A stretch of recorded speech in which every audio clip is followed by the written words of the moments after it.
La diversità non è rottura, la diversità non è indice di superiorità di alcune realtà su altre viste erroneamente come inferiori, ma è espressione di democrazia e rispetto della storia. È la ricchezza dell'Italia e la ricchezza dell'Europa, sta proprio nella diversità.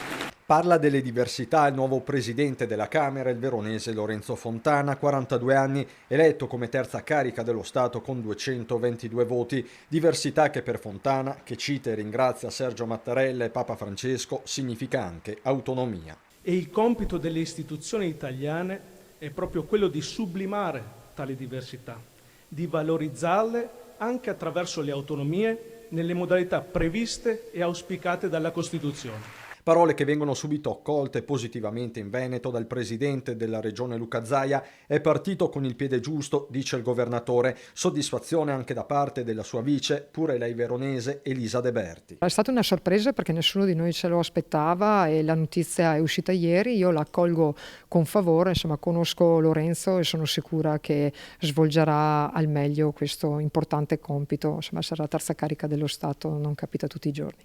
Vice segretario della Lega e già ministro della Famiglia, l'elezione di Fontana è stata preceduta da una contestazione in buona parte veneta con i deputati Dem, il padovano Alessandro Zanna e la trevigiana Rachele Scarpa, che hanno esposto uno striscione dove il neopresidente viene definito omofobo e pro-Putin. Scarpa nel pomeriggio ha ricevuto insulti pesantissimi via social. Non mi farò intimidire, scrive, dichiarandosi pronta a denunciare i leoni da tastiera.